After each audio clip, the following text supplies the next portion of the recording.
I don't lose too often. I don't like to lose. But are you gracious? You don't know until you see. It depends. I think mail-in voting is going to rig the election. I really do. Are you suggesting that you might not accept the results of the election? I have to see. Look. I just want to find 11,780 votes, which is one more than we have. You'll never have another fair election in this country, just like if you look at the last election, it was disgraceful. It was a third world election. How do we stop the cheating? How do we stop it where you get more votes but you still don't win? Who knows? Donald Trump is still searching for ways. Little do we know he was searching for ways to back up his assumptions and his declarations that he was cheated out of the 2020 election. In doing so, he paid this one particular research group to find evidence of this cheating and irregularities in our voting systems, but we never heard about their findings. I think you guys are beginning to figure out why we never heard about their findings. Let's find out. The Berkeley Research Group was hired to study presidential election results in 6 states, looking for that evidence of voter fraud or those irregularities. That was ahead of the January 6th insurrection. It's very important. It was in December of 2020 this happened. But their findings were never released because the firm disputed Trump's theories about his loss to Joe Biden. Why did they do this? Because a person familiar with the findings said that there were at least a dozen hypotheses that Trump's team wanted tested. None of these were significant, though, is what the person said. Just like any election, there are always errors, omissions, and irregularities.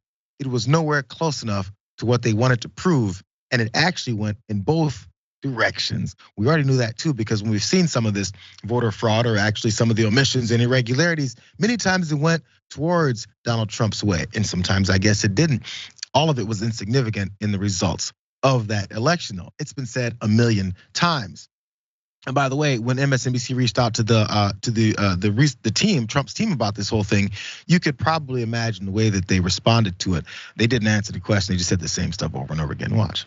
Evidence of voter fraud, but kept the findings secret when no proof was found. The Washington Post reports the campaign never released the final results after the research team disputed many of Trump's theories and could not find any evidence that he actually won the election.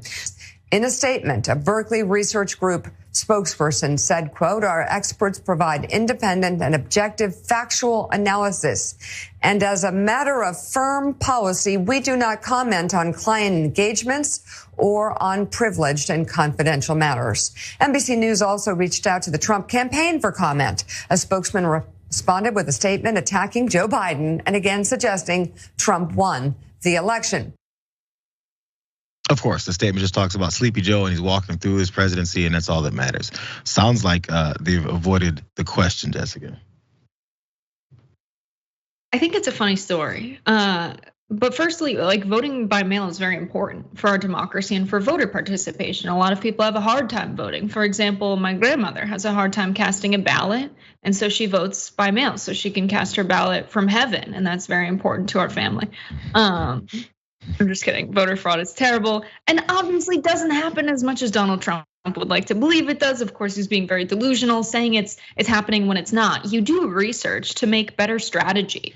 Donald Trump doesn't think more than 1 year ahead, and that's very obvious. You know, we've done research before in nonprofits I've worked in to assess voter opinion, you know, to see if certain candidates would do well in the district they live in. Should they run for office or not? Do people like the kind of, you know, issues they want to run on? And we found that no, it's not the case that they like the policy platform, and candidates have decided to not run. Donald Trump would have been very smart to say, okay, it's very clear that there's no voter fraud here based on our own research. So I'm going to tell the public, you know what, thanks to the propaganda and the fake news, you all made the wrong decision at the ballot. I'll see you in 2024. He'd be in a much better position to run. But unfortunately, he's never thinking strategically and prefers to live in delusion. Well, also the first mindset of everything he does is me. I'm not a loser. I can't lose. Or if I think that, then it's weak. If I say something that's based in reality, it's weak. Sounds like he has issues with himself, and I think he pretty much understands just how weak he really is, but he can't admit to that because then I guess he thinks people would hate him. But there's a problem. They already do.